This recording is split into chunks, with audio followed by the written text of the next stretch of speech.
I don't know how much value I have in this universe, but I do know that I made a few people happier than they would have been without me. And as long as I know that, I'm as rich as I ever need to be. Hey kid, what time is that? It's time to refresh.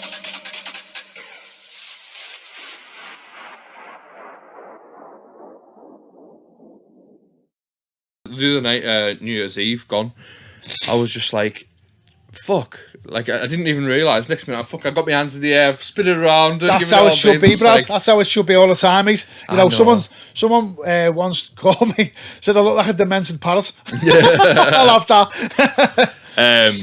Yeah, so we'll move sort of on from the sort of mid 90s into the later 90s. And you've had your first gig, you played the drum. What other, like, of that time, what other sort of memorable moments would you say? We went to Northern Ireland, so from playing in Jack's nightclub when it was Jack's, it then turned into the Aquarium, and we had a night there. Which the idea, this is what we were talking about before off pod, the way musical genres change. So we had a night called Masters of Bounce in 1998, 99, and it was hardcore. Yeah. But because bounce wasn't a thing, you know what I mean? So I was, at the time, I was DJ Viper, the bounce master, and I played hardcore. The thing is, though, if you were to describe hardcore to somebody who listens to rock music, you would say it's bouncy. Exactly, yeah. That's things, fragments and shit. Like as you said before off pod, you know, if I go back to the first time I heard Tony DeVee, Are You Already? And I Don't Care, on vinyl, on Jump Wax, I would describe them at the time as techno. Now it's hard house. There's no two ways about it. You know, hard house back then was the likes of fucking Wham Do, King of My Castle, which now is just commercial house. You know, things evolve and change over the years. So off the back of playing in the Aquarium, this Irish guy come over to me and said, "Do you want to come and play in Northern Ireland?" Yes, sound. So me, Reckless, Edge MC, and a guy called, I think it was Mick Robbo. Yeah, Robbo, DJ Rob. We all went over to Northern Ireland and played there in Cheers in Northern Ireland in County Down. That was a bit of a highlight. And then I played in a DJ competition in Labato where Ribs MC'd for me, and that was a bit of a fucking highlight, having the legend of Ribs MCing for me. And I didn't win that competition, but I got a few gigs off the back of that. And that was going down the freeform route then. Yeah. And then I stepped away from the scene. I had young kids, and it was kind of like, you know, I need to concentrate more on my family, my kids. So when was this then, roughly? About 99, 2000-ish. 2000, right. And then I walked away from the scene for quite a few years, and as I said to you before, I'd got this thing called Tractor DJ I had a PC at the time. And I installed it, and I bought this box set of tunes, and on it was War Brothers, We Will Survive. And I went, wow, what the fuck's this? It was like, it was like another bit of a groundbreaker for me. I've never heard anything like this. And it was the birth of what we now call hard house. And obviously there was a remix of Access. I think it was the KY Jelly Babies remix. I thought, what the fuck is this? This is amazing. And it rekindled that passion again. And that's when I got back into DJing again and started going to Tidy Weekenders. So roughly, when was this then, roughly? About 2005, I'm going to say. So I had about 5 years out the game. Ended up buying decks again. Got into, it was just on the cusp of getting CDs. So I got myself CDJs.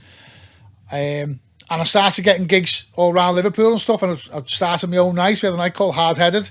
We had, who do we have on? Illogic. We had JP and Jukesy on. We had IK, was Ian Knowles, he was resident. We had a few other fucking names on as well. Started going to Tidy Weekenders. Got a gig at a Good Grief after party. Played in Garland's. The ironic thing with Garland's was I'd never been there. Garland's was a predominantly gay club. Yeah. And I handed a CD in. And the guy said, yeah, we'll book you. So I thought, I need to go and fucking see what it's all about first. You know, I'm fucking straight male, you know, I might not fit in there, you know, I might be shunned. So we turned up. There was 4 of us, me and my ex-missus, my mate and his missus. And I had, the flyer said, footballers' wives shoulder pads and shin pads. Okay, so I wore, looking back in hindsight, it was a bit of a dick move. Like, I wore an England t-shirt because I think the World Cup was on or whatever. And I had denim 3/4 lengths on. Looking back, I looked like a fucking lager lout. An England t-shirt on and denim shorts. But they were like past the knee, like 3/4. Gets to the front of the queue and the doorman say, "Been here before, mate?" And I went, no. And he went, "No, I'm not too late, mate." I said, "Do you mind me asking why?" And he went, like loving it, he went, "Shorts." I said, "So, just to be clear," I said, "if I come back and I haven't got shorts on, is there any other reason why you'd knock me back?" And he went, "No." I think he was looking for a response. Yeah. "Oh, come on, mate, you fucking dickhead," and all that. Went back to my mate's house. Luckily, we'd gone up and I had jeans on. Yeah. Swapped into jeans, come back. Gets to the front of the queue. And it looked better, really, because the girls are going in. So I'm now with me mate. So it looks like a couple of gay lads, you know what I mean? Yeah. So he gets to the front of the queue and the doorman, another doorman, he went, "Been here before, mate?" I went, "Yeah." I went, "About half an hour ago." He went, "What?" I said, "Your mate behind me there wouldn't let me in." He said, "Why?" I said, "Because I had like denim 3/4 lengths on," he called them shorts. And he went, "Do you knock him back for shorts?" And he went, "Yeah." He went, "Go ahead, lad, go in." And when we went in there was lads with fucking shorts, like shorts on. Yeah. I think he'd just done it as a bit of a test to see, was I going to be, fuck off, mate. Why don't you let me in? I must say though, I've never been to Garland's myself, but I've heard that it was quite a strict door policy. And I understand why, because obviously, I grew up in the 80s. If you were gay in the 80s, it was like being a fucking paedophile. You were the worst thing in the world. Yeah. There was an intolerance towards it. It was people were so ignorant towards it. Yeah. Now, being gay is just, it is what it is. Yeah. You are what you are. So I understand that at that time, you would have got lads who'd gone in there and maybe see two lads necking and go, "What the fuck?" And start, "Mate, it's not your place. Yeah. Let them do what it's a gay club. They can be what they want to be, and rightfully so. You're not there to be judged by you." Yeah. So I understand why it was quite a very strict door policy, because they didn't want that. They wanted the gay community to feel safe in their own place, because it was getting overrun by straight people, because we'd all realised, wow, this place is boss. You know what I mean? It was fucking really good. As we said before, at the time, mid-2000s, there was nowhere else in Liverpool where you could see the Tidy Boys, Eddie Halliwell, Judge Jules, Dogzilla, BK, Lisa Lashes, it's like and Savage. It's hard to think that with everything that was going on in Liverpool at the time, people seem to forget that they had their moment in there. Like, and that's why all the big names. This is where, so the radio show I've got, Absolute Old School. I had this in it when I got offered the radio show. I went through the thing. Okay, so what is old school?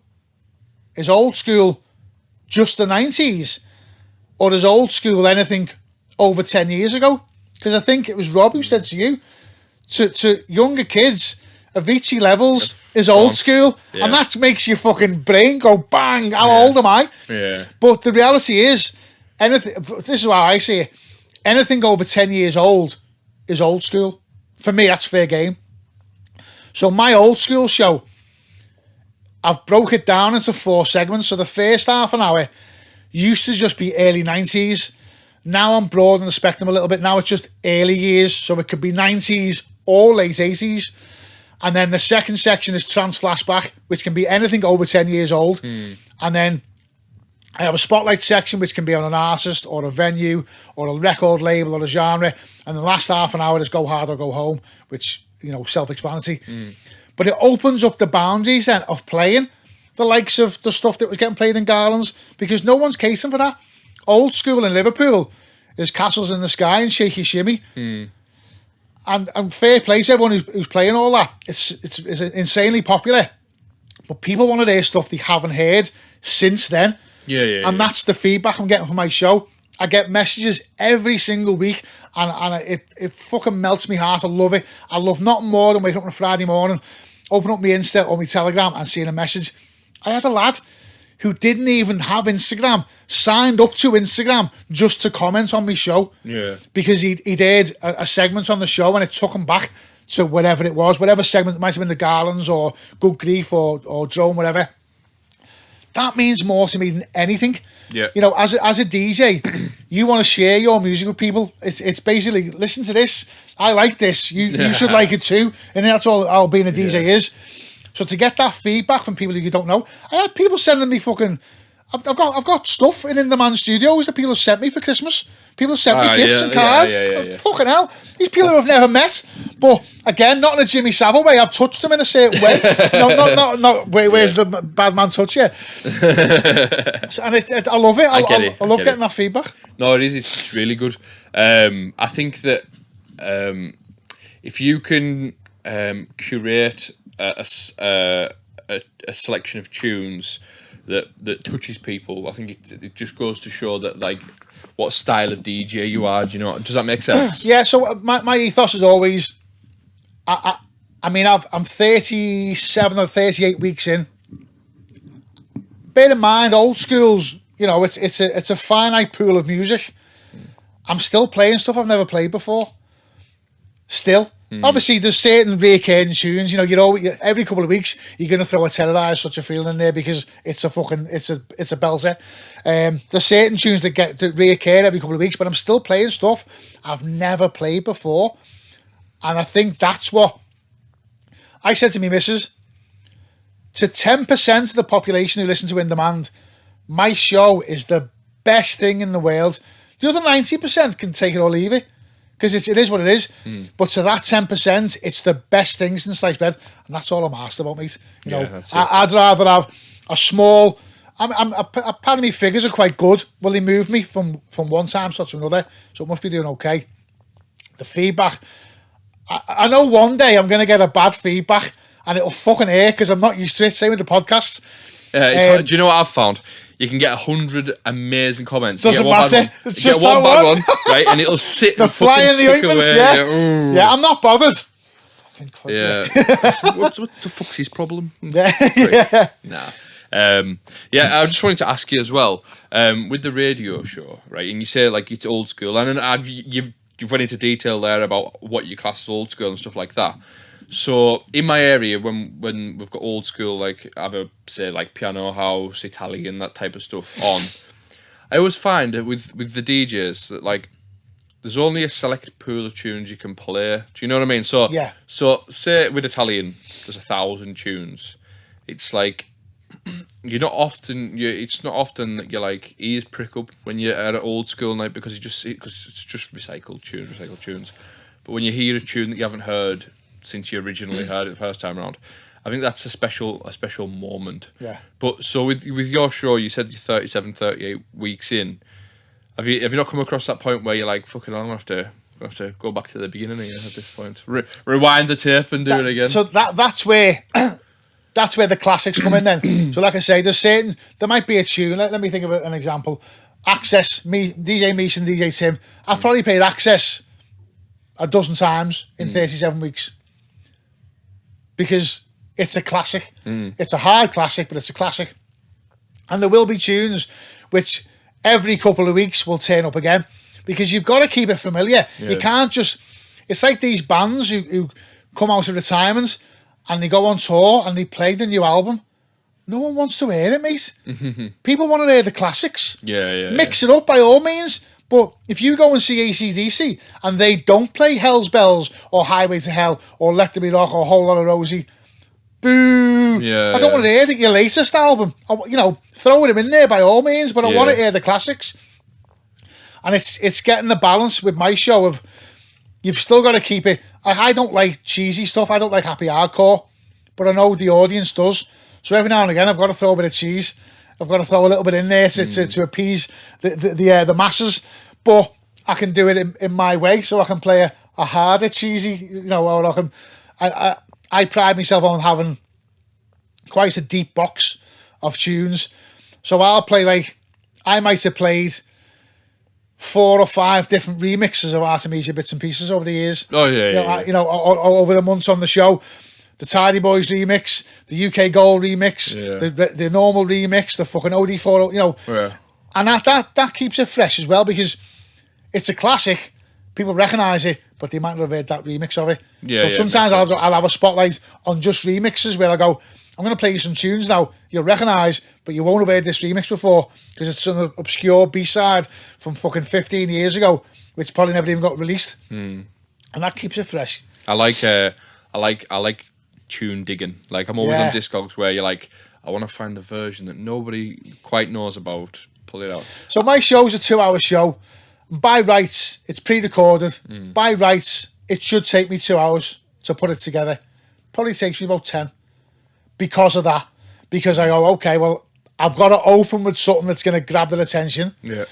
I've then got to think what I played last week. I don't ever play the same tunes week after week. So I've got to think, I can't play anything I played last week at all. Do you write your track lists down? Yeah, so as I'm putting the show together, excuse me, that chicken burger from Don't start plugging somewhere else. 10 Street Social. Repeat on me. So as I'm putting the show together, I do it in order. So I'll do my 90s section first, and as I'm doing it, I type my track list out, because then my track list then is my script. When I'll put my music together, then that's my script, my voiceover then. So go, okay, so we had so and so there. Up next, we got this, this, and this, and that's me. So again, and people don't do it, and I understand why. I announce every track, what label it was on, and what year it was. I love that. I love that. Because I know people will listen and go, oh, I recognise that, but what's it called? Or what label was that on? And I've had people on Instagram reach out to me saying, when's your track list coming out? Because they'll then go on Discogs or fucking or Juno or Beatport, and they'll go and source it, whether it's on CD, vinyl, MP3, whatever. And I think also by announcing the label, you're opening up. So let's say I played We'll Delete the Week, fucking Scott Brown's Demolition Mix, Evolution Records. Someone might go and go, Evolution, fucking hell, there's look all at this yeah, back look catalogue. at it, oh my God. Whereas if you just said that was We'll Delete the Week, that's all you've got. Yeah. I like to, and the year. I announced the year because some of the stuff's that good. People might think I'm being disingenuous. When you play Tony DeVito, I Don't Care, it's hard to believe that's fucking 1996. Yeah. Jesus Christ. That sounds like it would 2005. That I think that type of tune was a template for what was to come. Yeah. 10 years after. Do you know So what there's I mean? some tracks like that where you think people are gonna go, he's pulling me fucking leg. That's fucking 3 or 4 years old. That. Yeah. So when I say this is such and such from 1997, they go, wow, fucking hell. Yeah. And that's why I mentioned the year, because it's an old school show and I want people to understand it is authentically old school, unless I've specifically said this is a new remix of whatever. Most of the stuff I play is well over 10 years old. Some of it's 20, 30 years old. So obviously I've listened to some of your shows on In Demand. I found this with In Demand as a whole. I've listened to various guests who's on. I tend to go for the more Liverpool-based ones because I know there is some that are sent over from Dave Pearce and Dave Dead Pearce, Mouse and all that kind of stuff. Yeah. So I tend to not be as interested. I'm not sure why that is. Yeah. I think I prefer to listen to, if you listen to In Demand, listen to the sort of the Scouse DJs. Yeah. And one thing, have you ever seen the film Weekender? I don't think I have, no. Watch that, it's really good. Yeah. It's rave culture. Yeah. Really good. But they do this thing, and it reminds me of what In Demand is, but it's like the legal version of what they is it Weekender? It's on that. I'm sure it's Weekender. I'm gonna look stupid if it's not. But basically, it's like they listen to this pirate radio station, and he calls himself, I don't know what he calls himself. He's got a code name for himself. He's DJ something, right? And this is DJ something, and then he play a tune, and they're all listening, and they make it their job to go and hunt him down. They want him to come and play their rave. Yeah. And they're looking for this guy. Where the fuck is this guy? And they go and meet him in a cafe, and he's nothing like they pictured at all. And it was always In Demand, always like that. You've got such a wide selection of with your old school show. It's not what Redmond's doing with Bounce Back, and with Bounce Back, it's not doing what, say, I I'm trying to think who else. Club filler on there as well. Club filler does the hard one, doesn't he? Yeah. But it's this is exactly it. There's so much variation within In Demand. It's like it's almost like what I can't figure out how to word this correctly. A dysfunctional family. Yeah. Do you know what I mean? So you've all got the same. You've got a goth, a fucking punk, a rasta. Yeah, you've all got the same passion and love for music, but from different branches of. So I think it was weird for me because my missus doesn't really understand as much about dance music. She's getting more familiar with it now, but she was like, "Why is your show like? Why has no one done it before?" And I said, "I don't know. I think it's because." And when the show got introduced, when Steve Cocky introduced me to the In Demand team on an email, he actually said, "This is not going to be a normal old school show that we've already got." And Lee Butler said it as well. It's not your typical old school show because of broadening the horizon of, well, I'll play hard house, I'll play hard style, I'll play hard trance, whereas old school predominantly is pianos. Right. This is another thing as well. In Liverpool, old school is a genre within itself because when I've got friends who's from Liverpool, I've got people I work with who are travellers from Liverpool, and when they say old school to some people just means Lee Butler. Yeah, and like basically like that's what old Shake school is. shimmy. Yeah. But when in actual fact, old school could be a hard house record from 1995, but because it's not, when some people doing old school sets on the radio, it's not what you hear. So it's like a breath of fresh air, and it's an alternative from that that version of old school. Do you know what I mean? For those who like that hard rage, for those who like that's always been my ethos. It's an old school show. It's always going to be on the hard edge, and unapologetically, it's drone influenced. Every week there's drone tracks from the Dave Graham era or from the Six era. Always. Sometimes I just have a drone. Well, before Christmas, the Christmas special or the end of the year special was just a 2-hour drone special. Fuck me, the feedback. I feel like I could do it every week. The feedback was unbelievable. People say, "Oh my god, I was fucking going mad in the kitchen. Couldn't believe the feedback's boss. I love it. I really, really love it. It's amazing." That's class. We sort of went off track there, but we you did know a little bit. Yeah, it's good. We're right for time. Yeah, I think we are. We should be. We're all right. Yeah. We're all right. So yeah, with you were saying about going to the tidy weekenders and stuff like that. So this is where your love for hard houses come from and stuff. So at what point did you stop again? Because you said you had another break.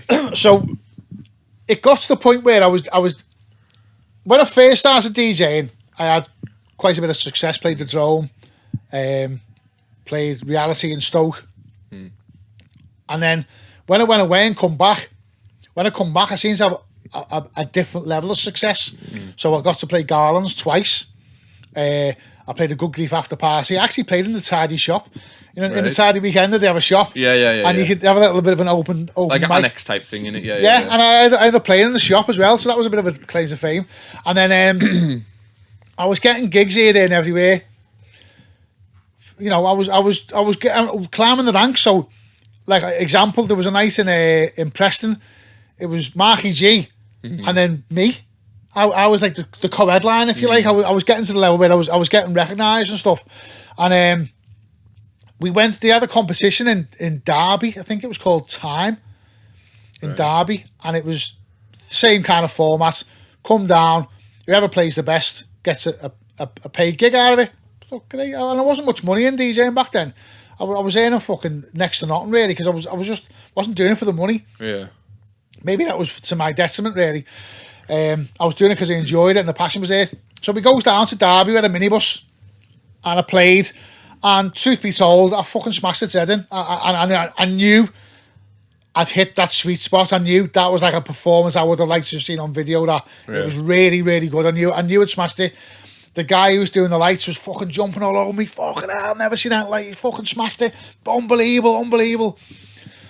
Fast forward to the Monday, and my ex-wife was looking after me bookings. Phone goes, hello? Hi, is that so-and-so? Yeah. Just wants to discuss Jay Viper. He came down and played on Saturday. Oh, yeah.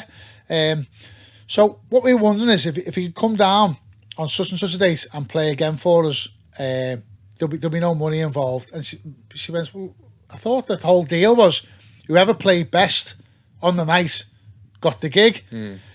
Yeah. Who else you represent? What? So I played the best because I'm not willing to go down to Derby, by the way. It was an hour and a half drive, I think it was. Yeah. Because I'm not willing to go down to Derby again and play again for free, you're not going to go through with your side of the bargain. So there was that side of it. And in Liverpool, hence the reason I'd gone to Derby, in Liverpool, there was nothing. We'd tried our own night, which had moderate success, but it had kind of gone down the Swanee a little bit. Garland's had changed its music policy, so you didn't have the Tidy Boys and Eddie Halliwell and Fergie and all that in Garland's anymore. Good Grief was still going, but that was in Manchester. So I got to a period where I went, okay, well, I can either start playing stuff I don't like and continue to DJ, or fuck it off.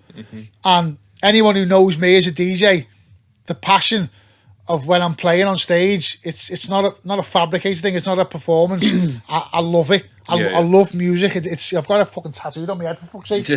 I absolutely love music, and I wasn't willing to sell me soul and get up there and play funky house at 120 BPM and pretend I was enjoying it. Yeah, it's just so disingenuous.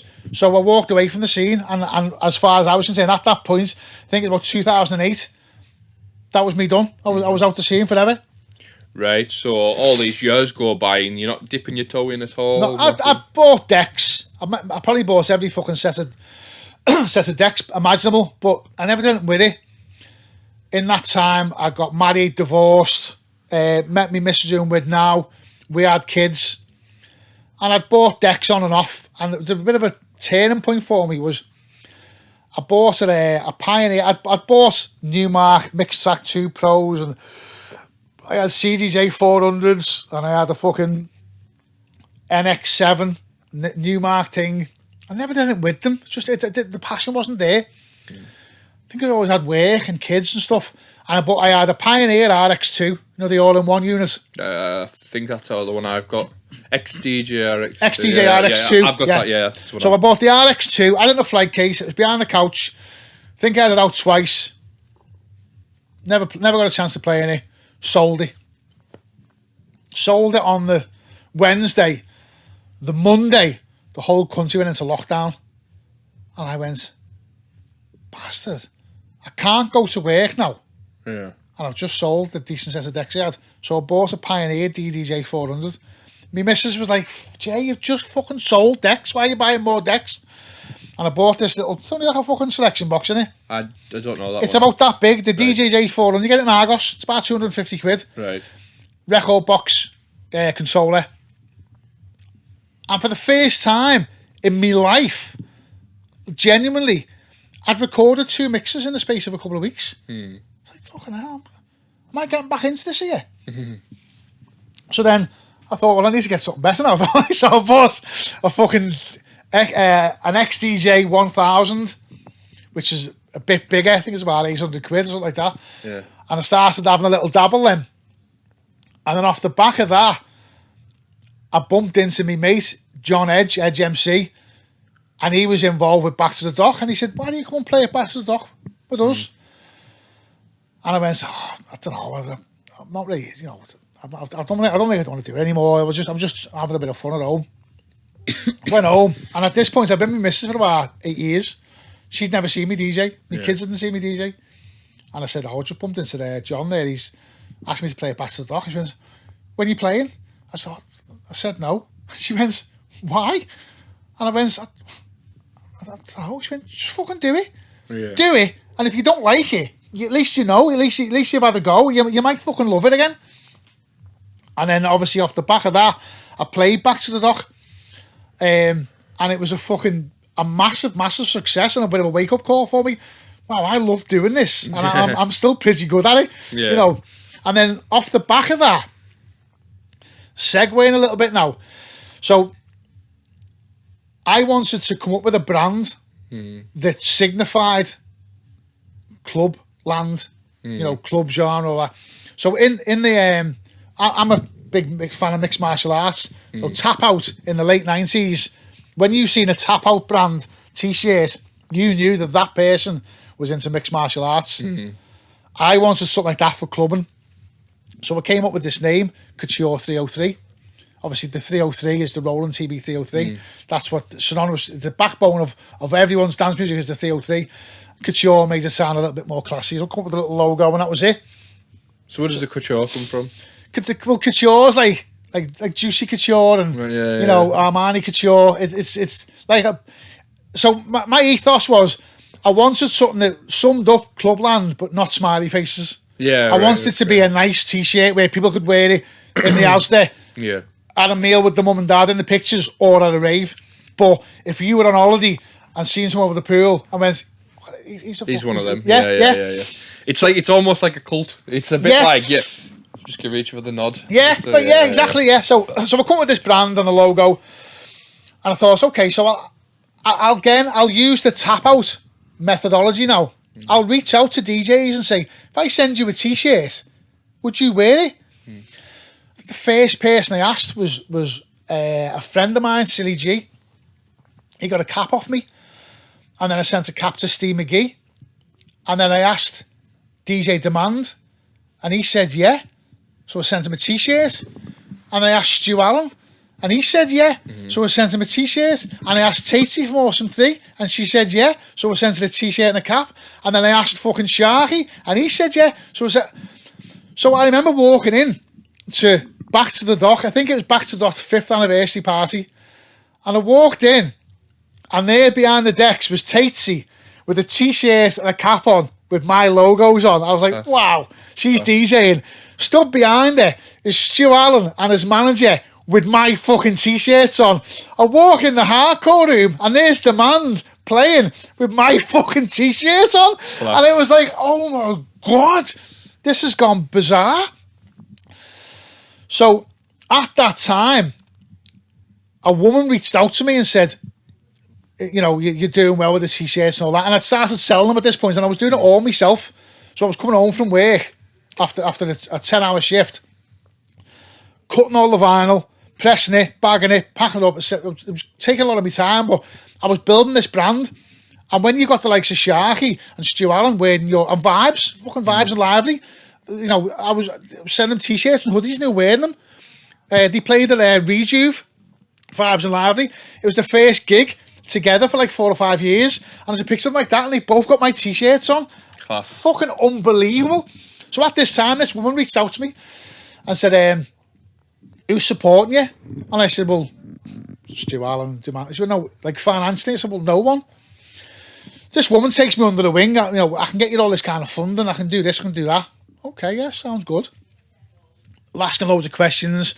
Come to my house, sat there with a mate, and they had a fucking notepad out. And she was like, okay, so what we'll do is we'll get you an iMac, we'll get you an iPhone, we'll set you up an account. And at the time, it was going that well. I didn't disbelieve it. They walked out the door and my bird went, nah. Nah. And I went, what? She went, I don't trust her. Right. And I was like, what? She went, don't trust her. Something doesn't fucking sit right here. Women's intuition went into overdrive. Anyway, I half thought my bird was like, oh, because it's a woman. And it wasn't that at all. And I understand it wasn't. I wouldn't be interested in this woman. Anyway, this woman promised the world.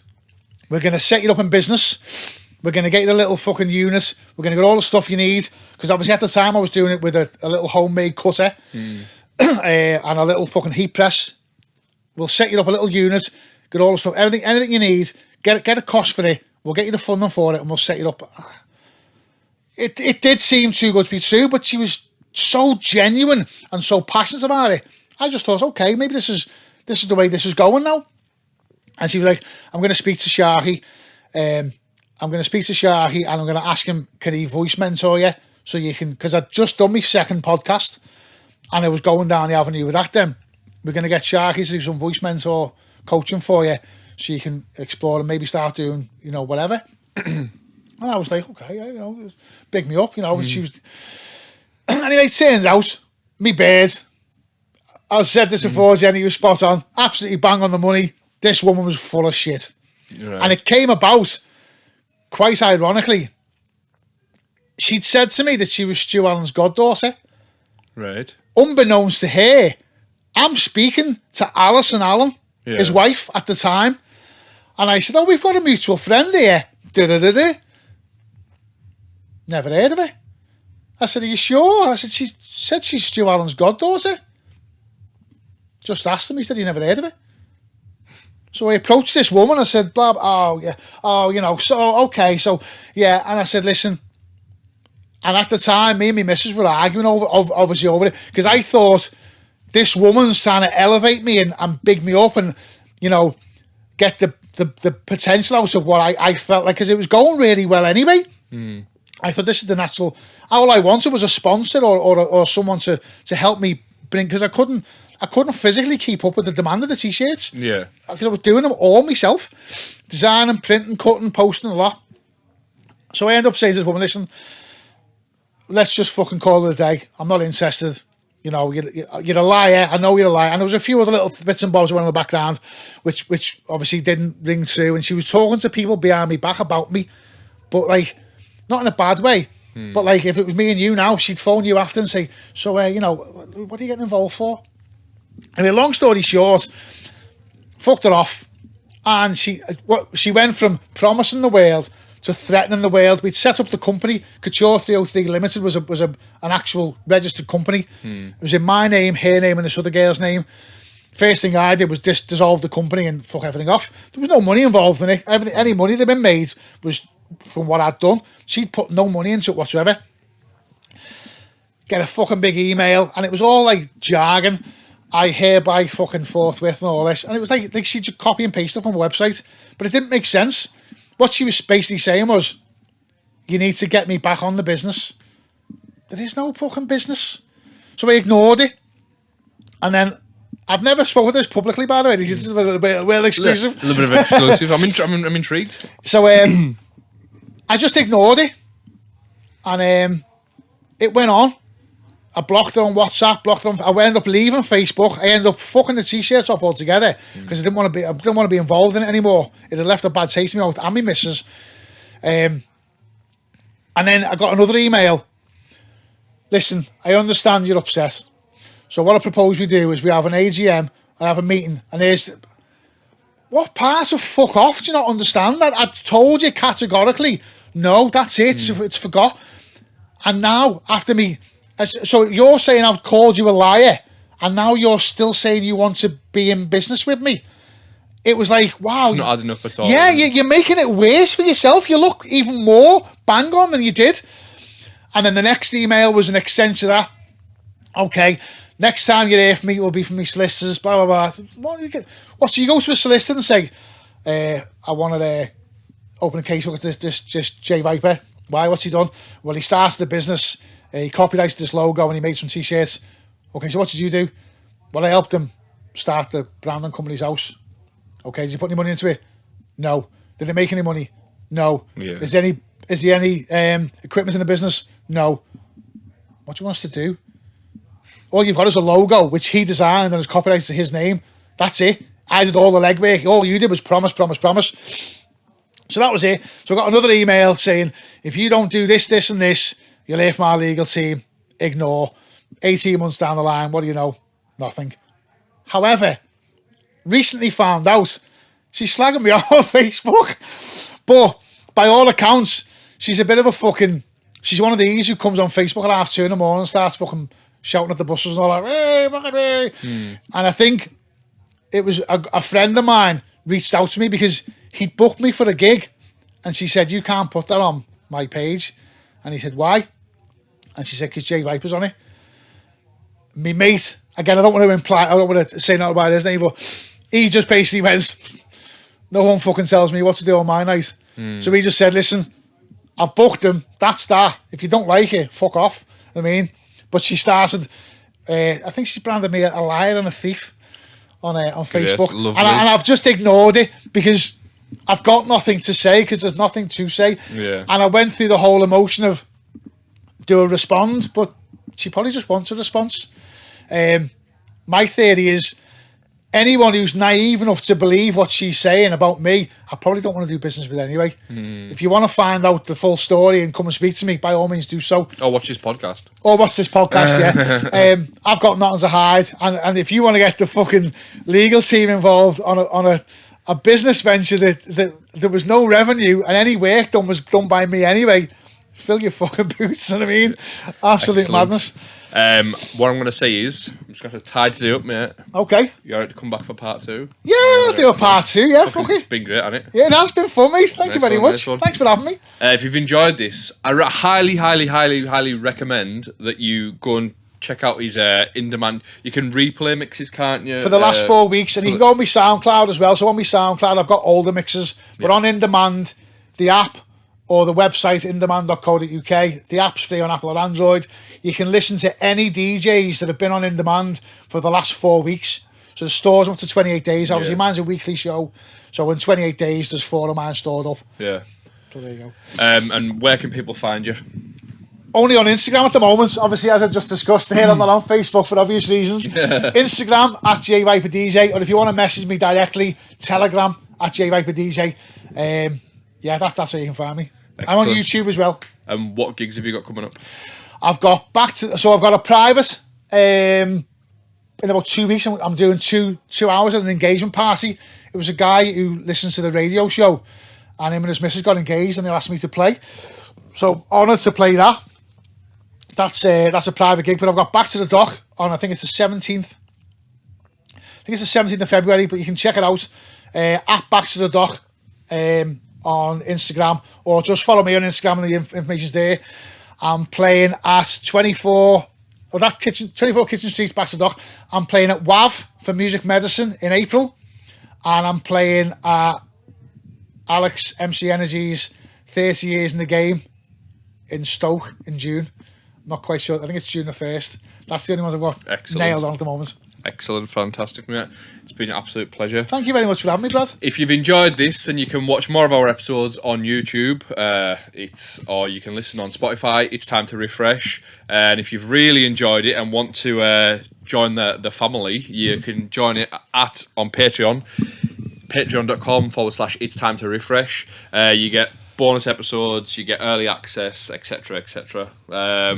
It's good. It's all smashing the game. He's had Ian Van Dalen and he's got me on. I mean, can you hear that's the boss of the bell being scraped, isn't it? It must be stuff for people. Yeah. I messaged him the other day like, fuck me, I can't get guests. I'm on my ass. Can you come on? No, we've been trying to sort this out. I was looking on my phone. We've been trying to sort this out since May. Do you know that? Wow. Yeah, so all good things come to those who wait. Right. Nice one for watching. I'll see you later. Hello. Just want to take a moment of your time to talk about Manic Music. Manic Music is a brand new label that myself and John G have launched. We're using it as a platform for our tunes and to get them out there, but as well to get good music out there. We believe we've got an idea of the direction we want to go in, and we want to share that vision with people. There's many producers reached out to us and said, think you might like this tune. I've heard it. I'm like, yeah, this is what we're looking for. We've got so much music signed to the label already as well that hasn't seen the light of day, but it's just because we've been waiting for this this big kickoff of it all. This year, 2024, is probably gonna be our biggest yet. I mean, it's only last year it needs to compare with. We've only gone 14 months, but with the label, we really want to make a statement of intent. We've both got a very similar taste in music, so when it comes down to it, I love trance melodies. I love the big kick drums of hard dance. I love solid bass lines. I'm a massive sucker for the late 90s sort of Dutch house, and equally I love the Italian stuff. I grew up on the Italian stuff. John was a hero of mine growing up, so to be making music with him is a big thing for me. So when we got chatting and stuff like that, I just thought, wow, like this is a massive opportunity to make something great. We started off with Manic. We did Love Is Lost first, which is on the Year 1 EP, which you can go and check out now. And basically what we done was we just put our ideas together of how we think the music should sound, and it's progressed. But we've progressed to a point in now in which we think we can help other people out push good music. And by good music, we're talking big melodies, we're talking lovely catchy vocals, amazing piano chord progressions, and we want the music element back to the hard dance and bounce scene. And what we're trying to do is, this is just a message just to say to everyone who's watching the podcast, go and check us out. If you have got a passion for that sound, it's like an infusion of trance music, the Euro dance from the 2000s, and but it sounds fresh. We're using fresh production, fresh sounds, fresh samples. It sounds like it was made in 2024, but it's got that lovely feeling of music and melodies. I don't want to go on too much about it. Just a quick message to you. So if you want to go and check us out, go and find us on Spotify, Manic Music, the label. We've got some amazing music coming out from some really, really good artists as well. I could name drop a couple of them because we've got them confirmed. We've got music coming from Rob Kane. We've got music coming from DVB. We've got music coming from Cal and Leah. It's a really nice list of good melodic tunes, and like as well solid bass lines. So like, I don't want to get too passionate about it, but before we get into this, I'm just going to cut back on it, and just say, please, if you are a lover of this music, go and check it out, because I genuinely, hand on heart, think that over the next year you're going to see some of the best music bouncers seen in a long time. My personal opinion. There might be people who don't agree with that, but that's just the way I feel about it. So yeah, nice one. Enjoy the episode.